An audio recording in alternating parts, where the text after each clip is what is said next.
Hello बच्चों, आज का वीडियो आपके लिए बहुत इंपॉर्टेंट होने वाला है क्योंकि इस वीडियो में मैं आपको 3 इंपॉर्टेंट बातें बताने वाला हूं। सबसे पहली बात, जेईई मेंस 2024 में चैप्टर वाइज और शिफ्ट वाइज कितने कितने सवाल पूछे गए वो आपको बताऊंगा। दूसरी बात जो मैं आपको बताने वाला हूं वो ये है कि 3 कैटेगरीज में मैंने डिवाइड किया अकॉर्डिंग टू द मार्क्स कि किन बच्चों को किस तरह से प्रिपरेशन करनी चाहिए ताकि वो अपने स्कोर को 99 परसेंटाइल तक पहुंचा सके। और तीसरी बात, हाई वेटेज चैप्टर जो भी हैं जिनको आप नहीं छोड़ना है, जिनको पक्का आपको करना है, वो चैप्टर्स भी आपको बताने वाला हूं। तो let's begin the session.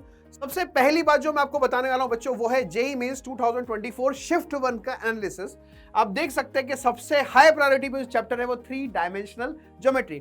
24 questions पूछे गए, 27 शिफ्ट 1 शिफ्ट 2 शिफ्ट 1 शिफ्ट 2 से लेके फर्स्ट की शिफ्ट 1 और शिफ्ट 2 तक आप देख सकते हैं ऑन एन एवरेज 2-3 सवाल तो पूछे ही गए हैं। फिर आप बात कर सकते हैं डेफिनेट इंटीग्रेशन की, डिफरेंशियल इक्वेशन की, ये सारे चैप्टर आप देख सकते हैं। ये हाई प्रायोरिटी चैप्टर्स हैं जिन पे टोटल मिला के अगर आप देखेंगे तो कई बार 2 सवाल 1 सवाल 2 सवाल 1 सवाल पूछा गया। हाँ देखिए, स्ट्रेट लाइन में देखिए एक भी सवाल नहीं पूछा गया फर्स्ट के शिफ्ट 1 में, और एक बार 3 सवाल पूछे गए, तो कहीं ना कहीं हमें चैप्टर तो करना ही है। नेक्स्ट अगर इसके अगली लिस्ट पे आते हैं तो functions, area under curve, determinant, limits, probability, circle, quadratic, sets and relation. यहां देख सकते हैं कि फंक्शन में इसमें 3 सवाल पूछे गए। तो कहीं ना कहीं अगर एक पैटर्न को आप ऑब्जर्व करेंगे तो किसी चैप्टर से 2 से 3 सवाल हैं और उसी चैप्टर से हो सकता है किसी शिफ्ट में एक भी सवाल नहीं है। तो ये कहीं ना कहीं थोड़ा सा आपको मैनेज करना पड़ेगा इस चीज को। नेक्स्ट आप देख सकते हैं कंटिन्यूटी, डिफरेंशिएबिलिटी, मैट्रिसेस, स्टैटिस्टिक्स, 9 सवाल। इस तरह से लास्ट में अगर आप जाएंगे तो ये आपका वेटेज है। अगर जेईई मेंस 2024 की अगर बात करें तो किससे कितने सवाल पूछे गए, तो मैं वापस से आपको पहली लिस्ट दिखाना चाहूंगा। फर्स्ट लिस्ट को आप ऑब्जर्व कीजिए, 3 dimensional geometry, definite integration, differential equation, sequence and series, vector algebra, complex number, straight line and binomial theorem. ये जो 8 चैप्टर की लिस्ट है ये आपकी हाई प्रायोरिटी चैप्टर्स की लिस्ट है बच्चों। इसको तो पक्के पक्के से करना है और काफी अच्छी प्रिपरेशन करनी है इन चैप्टर्स को, क्योंकि ये मैं 24 जेईई मेंस 2024 का शिफ्ट 1 का एनालिसिस आपको बता रहा हूं। नेक्स्ट अगर बात करें फिर functions, area under curve, determinants, limits, आसान चैप्टर लिमिट्स, डिटरमिनेंट के भी सवाल बन जाते हैं। एरिया अंडर कर्व 2 से 3 आर्ट्स अगर आप अच्छे से देंगे, इसकी प्रैक्टिस करेंगे तो इसके सवाल डेफिनेटली आपसे बनेंगे। क्वाड्रेटिक इक्वेशन बच्चों को आता है। तो कहीं ना कहीं ये सारे चैप्टर जो टॉप 16 चैप्टर्स आपको बताए जा रहे हैं उनको तो करना है। नेक्स्ट चैप्टर से आपके पास इस तरह से देख सकते हैं। Let's move ahead. ये पहली बात मैंने आपको बताई कि जेईई मेंस 2024 के शिफ्ट 1 के अकॉर्डिंग एनालिसिस के कैसे आप अच्छा स्कोर कर पाए, आपको पता रहे कि कौन से चैप्टर से सबसे ज्यादा क्वेश्चन पूछे गए। क्योंकि आपका ये सबसे बड़ा डाउट होगा कि सर जेईई मेंस 2024 के शिफ्ट 1 में मैथमेटिक्स में किस चैप्टर को हाई वेटेज दिया गया। तो मैंने टोटल 16 चैप्टर्स बताया, तो मैंने सारे चैप्टर है, पर 15 से 16 चैप्टर जो टॉप चैप्टर्स है उनको तो डेफिनेटली करना है काफी अच्छी प्रिपरेशन के साथ। काफी अच्छी प्रिपरेशन कैसे करनी है वो मैं आपको बताऊंगा। अब मेरी बात को ध्यान से सुनिए। अगर आपका जेईई मेंस शिफ्ट 1 में स्कोर कुछ भी रहा हो, नेवरदलेस आपने कितने भी एफर्ट डाले हो, जो भी आपका स्कोर आया, पहली बात तो आपको गिव अप नहीं करना। मैं पहली कैटेगरी का आपको बता रहा हूं, अगर आपका स्कोर 100 से कम है तो आपको क्या करना है। देखिए, कभी भी ये ना सोचे कि मैं क्रैक नहीं कर पाऊंगा जेईई को, या आपको ऐसा लगता है कि शिफ्ट 1 मेरा बेकार हो गया तो मैं I can not do nothing. नहीं, ऐसा नहीं है। Wear your failure as a badge of honour, because failure is the next step toward success. अगर आप पहले शिफ्ट में नहीं कर पाए तो डेफिनेटली सेकंड शिफ्ट में आप फोड़ेंगे। ठीक है, तो मैं आपको बता रहा हूं कि अगर आपका स्कोर 100 से कम है तो आपको क्या क्या करना चाहिए, इस बात को ध्यान से सुनिएगा। अगर आपका स्कोर 100 से कम है तो सबसे पहली बात, 2019 से लेके 2024 तक जितने भी पीवाईक्यू पूछे गए जेईई मेंस में, जो मैंने 24 शिफ्ट 1 के जितने भी चैप्टर बताए, शुरुआत के 15 से 16 चैप्टर, उनके 2019 से लेके 2024 तक जितने सवाल आपके पास हैं, मतलब सारे ही सवाल आपको करने, और 2 बार या 1 बार, जितनी बार आप कर पाए करिए, 2 से 3 बार आप रिवाइज करिए उनको बार बार। ऐसा होना चाहिए कि आपसे कहीं से भी वो सवाल पूछ ले जाए, उस कॉन्सेप्ट का सवाल पूछ ले जाए तो आपको आना चाहिए। देखो, there is a possibility of repetition of question, इस बात को आप ध्यान रखिए। और 19 से लेकर 24 तक की बात करें तो काफी सारे कॉन्सेप्ट्स जो है वो रिपीट हुए हैं, काफी सारे वेराइटी ऑफ क्वेश्चंस रिपीट हुए। अगर आप इसको अच्छे से करेंगे तो डेफिनेटली 99% पक्का स्कोर कर पाएंगे। सेकंड जो आपको बात ध्यान रखनी है, सारे फॉर्मूलाज को और सारे इंपॉर्टेंट कॉन्सेप्ट को आपको पढ़ना है। जहां आपको लगता है इन जो टोटल जो शुरुआत के चैप्टर्स आपको पता है 15 से 16 चैप्टर, जिन चैप्टर में आपको लगता है कि थ्योरेटिकल पार्ट वीक है, पहले थ्योरेटिकल पार्ट को पढ़िए, फिर उसके कॉन्सेप्ट्स, उसके फॉर्मूला सबको रिवाइज कीजिए, then start doing the questions. याद रखिएगा, टाइम बाउंड प्रैक्टिस कीजिए। अगर टाइम बाउंड प्रैक्टिस नहीं करेंगे तो पेपर में कहीं ना कहीं प्रेशर आप हैंडल नहीं कर पाएंगे। अगर प्रेशर हैंडल नहीं कर पाएंगे तो वापस से वही सिनेरियो होने वाला है कि आपकी परसेंटाइल कम हो जाएगी। तो अपने आप को एनालाइज कीजिए। जब तक अपने आप को एनालाइज नहीं करोगे वहां तक पहुंचना मुश्किल है। बट अगर आप इन चीजों को कंप्लीट करते हैं तो definitely you are through. Next आगे बढ़ते हैं सेकंड कैटेगरी की तरफ। अगर आपके मार्क्स 100 से 180 के बीच में, if your marks are between 100 to 180, तो what you have to do. सबसे पहली बात, आपको एक बहुत छोटा सा हर्डल क्रॉस करना है। लेट अस सपोज आपके मार्क्स है 140 नंबर, अब आपको 140 से 200 पे पहुंचना है। अगर आपको 140 नंबर से 200 पे पहुंचना है, यानी आपको 60 नंबर का डिफरेंस क्रिएट करना है, यानी आपको 10 सवालों का डिफरेंस, सॉरी अगर मैं बात करूं तो 15 सवालों का डिफरेंस आपको क्रिएट करना है। 15 सवालों का डिफरेंस आपको क्रिएट करना है, इसका मतलब आप समझ रहे हैं हर एक सेक्शन में आपको 5-5 क्वेश्चंस को बढ़ाना है। अब वो 5-5 क्वेश्चन कैसे बढ़ेंगे मैं आपको बताता हूं। तीनों सेक्शन में 5-5 क्वेश्चंस की अगर बात करें तो हर सेक्शन में 2 से 3 सवाल ऐसे होंगे जिसमें आपने सिली मिस्टेक की होगी। एम आई राइट बच्चों? 2 से 3 क्वेश्चंस ऐसे होंगे जिसमें आपने सिली मिस्टेक की होगी या ऐसे मिस्टेक की होगी दैट इज नॉट रिकमेंडेबल, मतलब आपने कभी सोचा भी नहीं होगा मुझसे ऐसी मिस्टेक हो जाएगी। अगर वो आपने सही कर ली तो मुझे लग रहा है 15 में से 9 से 10 सवाल तो वो सही हो जाएंगे आपके। दूसरी बात, 5 सवाल जो है वो उन चैप्टर्स पे फोकस कीजिए जो आपने देखा ही नहीं है शिफ्ट 1 में, आपको लगता है कि ये चैप्टर मैं नहीं कर पाऊंगा, जो आपने शिफ्ट 1 में स्किप कर दिया उसको कीजिए। अगर वो हाई वेटेज चैप्टर है, आपको लगता है कि उसका सवाल पूछा जा रहा है, रेगुलरली पूछा जा रहा है, तो उसको कीजिए। कहीं ना कहीं हो सकता है कि बहुत ज्यादा प्रो लेवल का सवाल ना हो, एक बेसिक सवाल आपसे पूछ लिया जाए तो आप उसका आंसर दे पाए। कहीं ना कहीं ऐसा होता है कि चैप्टर को ऐसे समझ लेते हैं कि चैप्टर जो है मतलब हम नहीं करेंगे, कंप्लीटली नहीं करेंगे। यार एटलीस्ट उसको थोड़ा बहुत तो प्रिपरेशन करो, अगर उससे एक इजी सवाल आ पाएगा तो आप डेफिनेटली कर पाएंगे। तो इस बात का ध्यान रखिए, जिनके 100 से 180 नंबर है उनको इस बात का ध्यान रखना कि जो उनसे सिली मिस्टेक्स हुई है या मॉक टेस्ट देते वक्त गलतियां कर रहे हैं, उन गलतियों को इंप्रूव करो। डेफिनेटली आप 15 सवाल के हर्डल को क्रॉस कर पाएंगे। अभी आपके पास समय है। एनालाइज एग्जामिनेशन पेपर, अगर आप एनालिसिस नहीं करेंगे एग्जामिनेशन पेपर का, क्योंकि वही सबसे बड़ी मिस्टेक है आपकी सबसे बड़ी मिस्टेक पता है कि आपने एग्जामिनेशन पेपर को एनालाइज नहीं किया। जब तक इनको एनालाइज नहीं करोगे तब तक आपके अंदर इंप्रूवमेंट नहीं आएगा और आप इसी रेंज में टू एंड फ्रो घूमते रहेंगे। यस और नो? सही बोल रहा हूं मैं? इसी रेंज में होंगे आप, इससे आगे नहीं बढ़ पाएंगे।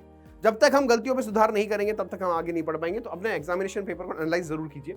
दूसरी बात, रेक्टिफाई मिस्टेक सेक्शन वाइज। ये मैं आपको पहले ही बता चुका हूं। फिजिक्स, केमिस्ट्री और मैथमेटिक्स में जो भी आपने मिस्टेक्स की उनको रेक्टिफाई जरूर कीजिए। अगर आप उसको रेक्टिफाई नहीं करोगे तो आपको पता नहीं लगेगा कि मैं कहां गलत हूं। रेक्टिफाई करने का तो मैंने बता दिया कि 2 से 3 सवाल हर सेक्शन में ऐसे होते हैं, कई बार 4 सवाल 5 सवाल भी होते हैं जो आप सिली मिस्टेक्स की वजह से गलती करके आए, तो उनको इंप्रूव कीजिए। अगर आप इन दोनों चीजों पे काम करेंगे तो आपका स्कोर्स क्रॉस करेंगे। नेक्स्ट अगर हम बात करें जिनका स्कोर 180 से ज्यादा है, जिनका स्कोर 180 से ज्यादा या जो इस कैटेगरी में फॉल करते हैं उनको डेफिनेटली जेईई एडवांस की प्रिपरेशन करनी चाहिए। अब जेईई एडवांस के प्रिपरेशन में उनको क्या करना चाहिए मैं आपको बता रहा हूं। आपको मल्टीपल कॉन्सेप्ट्स के क्वेश्चंस करने चाहिए, मिक्स्ड प्रॉब्लम्स करनी चाहिए। पहली बात तो मिक्स्ड प्रॉब्लम करना चाहिए। Don't stick to the fix chapter, एक फिक्स चैप्टर पे स्टिक मत रहो, मिक्स प्रॉब्लम को सॉल्व करो। दूसरा, प्रैक्टिस करो मल्टीपल चॉइस क्वेश्चन। तीसरा, सॉल्व करो comprehension type, match the column. जितना वैरायटी ऑफ क्वेश्चंस को आप सॉल्व करोगे ना उतना आपका जेईई एडवांस अच्छा होगा। दूसरी बात, 6 आवर्स की प्रैक्टिस कीजिए बैठने की कि कैन आई सिट 6 आवर्स, मतलब आप उसी टाइम में 9 से 12 या 2 से 5 जो भी टाइमिंग होते हैं जेईई एडवांस की, उसी टाइम पे आप सिटिंग दीजिए 3-3 आवर्स की, ताकि आपकी हैबिट वैसी डेवलप हो। या फिर जो भी मिस्टेक्स या जो भी प्रॉब्लम्स आपके सामने आ रही हो उसको रेक्टिफाई अभी से आप करें। अगर अभी से उनको रेक्टिफाई नहीं करेंगे तो आगे जाके वो आपके लिए बहुत बड़ी प्रॉब्लम बन सकती है। ठीक है, तो ये 3 कैटेगरीज में मैंने डिवाइड किया, डेफिनेटली आप उस हिसाब से पढ़ेंगे। अब जो लास्ट बात है वो ये है, आपके मन में अभी भी ये चल रहा होगा कि how I can do in just 50 day. क्या मैं 50 दिन में अभी भी कर सकता हूं? यार 50 दिन बहुत बड़ी बात है बेटा। अगर आप 50 डेज की बात करते हैं ना तो 50 को 24 से मल्टीप्लाई कर लीजिए, आप तो 24 आवर्स से 12 आवर्स से मल्टीप्लाई कर लीजिए तो आपको काफी ज्यादा वेटेज दिखाई देगा। अगर आप 12 आवर्स या 14 आवर्स भी दिन में पढ़ते हैं ना और आपको लगता है कि मेरा ड्रीम IIT है या मुझे एक अच्छे कॉलेज तक जाना है, तो इतने आवर्स तो आपको पढ़ना भी पड़ेगा। तो मन में सबसे पहले तो आपके ये आशंका, ये मतलब मन से लड़ना पड़ेगा, जो आपका अंदर द्वंद है ना उससे लड़ना पड़ेगा, खुद को खुद से लड़ना पड़ेगा। बिलीव इन योरसेल्फ, आपको अपने आप पे विश्वास रखना पड़ेगा कि मैं क्रैक कर सकता हूं। अगर नहीं तो फिर नहीं। आप ये सोच रहे हैं कि अब मेरा पहला शिफ्ट अच्छा नहीं हुआ, मेरे लिए बहुत मुश्किल है शिफ्ट 2 को क्रैक करना, तो ऐसा बिल्कुल भी नहीं है। There are lot of example जिन्होंने 30, 35, 40 परसेंटाइल से 99 परसेंटाइल तक अपने पहुंचा है, बस सेल्फ बिलीव से। आप खुद से लड़ लेना तो आप दुनिया से लड़ लोगे, ये बात ध्यान रखना। तो खुद से लड़ना बहुत जरूरी, अपने आप में बिलीव रखिए, हार्डवर्क करना स्टार्ट कीजिए, डिसिप्लिन में रहिए। 12 से 14 आवर्स आपको पढ़ना पड़ेगा। अगर आप इतना नहीं पढ़ेंगे तो जो आपके लेस देन 100 मार्क्स वाले हैं उनके लिए बहुत मुश्किल सिनेरियो हो सकता है। सोचना नहीं है, stop over thinking, positive mindset के साथ आगे बढ़िए कि आज से मैं कमिटमेंट लेता हूं कि मैं पॉजिटिव माइंडसेट के साथ आगे बढ़ूंगा। लास्ट में मैं बहुत अच्छी बात भी बताऊंगा, एक लास्ट में बहुत अच्छा कोट है जो मैं आपको बताऊंगा, है ना, इसी के ऊपर बेस्ड है, ओवर थिंकिंग के ऊपर बेस्ड है। मैं बहुत अच्छा कोट आपको लास्ट में बताऊंगा, सुनिएगा ध्यान से। Next, understand exam pattern. Advance के एग्जाम को अंडरस्टैंड कीजिए, मेंस के एग्जाम को देखिए ना।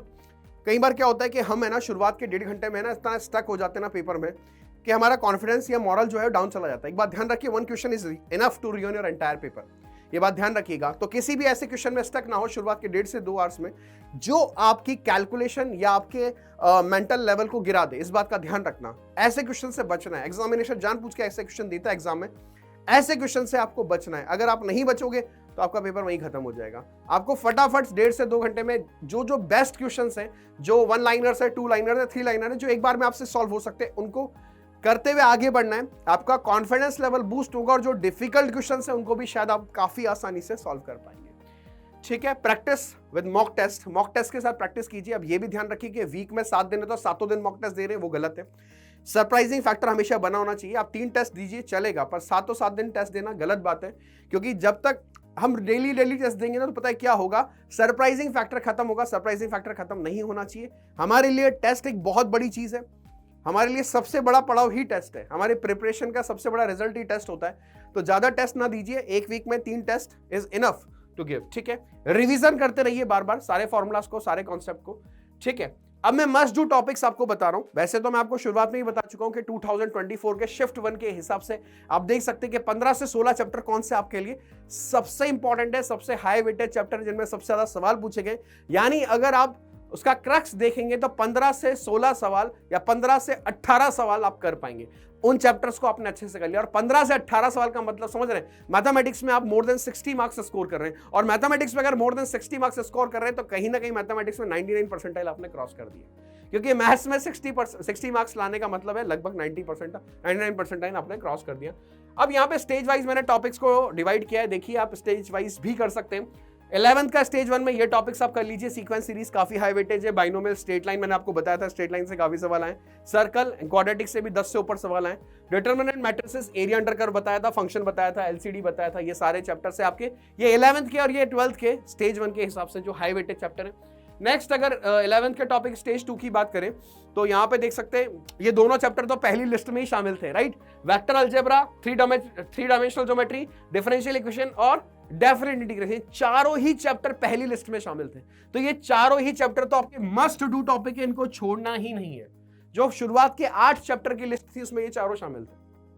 यस और नो? तो ये चारों चैप्टर तो मस्ट डू टॉपिक है। इनके पीवाईक्यू 2019 से लेके 2023 तक सारे बना दो, 2024 तक सारे बना दो, 2 से 3 बार बना दो, ये बता रहा हूं मैं आपको। और ये कोनिक सेक्शन, पीएनसी और स्टैटिस्टिक्स आप कीजिए। स्टैटिस्टिक्स भी आई थिंक सेकंड लिस्ट में था, पीएनसी भी सेकंड लिस्ट में था, तो इनको भी आपको करना है। ये आपके मस्ट डू टॉपिक्स हैं। टोटल मिला के आप देख सकते हैं 4 यहाँ पे है, 3 यहाँ पर है और यहाँ पे भी आप देख सकते हैं। तो टोटल मिला के जितने भी टॉपिक्स है आपको करना है। इस बात का ध्यान रखिए, ये जो लड़ाई है ना, अब जो सेकेंड शिफ्ट में आप लड़ने वाले हैं, ये आपकी खुद से खुद की लड़ाई है। अगर आप यहाँ पे अपना बेस्ट दे देंगे ना और आज से ये कमिटमेंट ले लेंगे कि मुझे अपना बेस्ट देना है, तो दुनिया की कोई ताकत आपको 99 परसेंटाइल आने से नहीं रोक सकती। इस बात को ध्यान रखिएगा। आप मुझे कमिटमेंट कीजिएगा कमेंट सेक्शन में कि सर डेफिनेटली हम आज से ये कमिटमेंट लेते हैं या आज से हम ये प्लेज लेते हैं कि हम 99 परसेंटाइल क्रैक करेंगे और आपकी बताई हुई स्ट्रेटेजी के अकॉर्डिंग हम चलेंगे।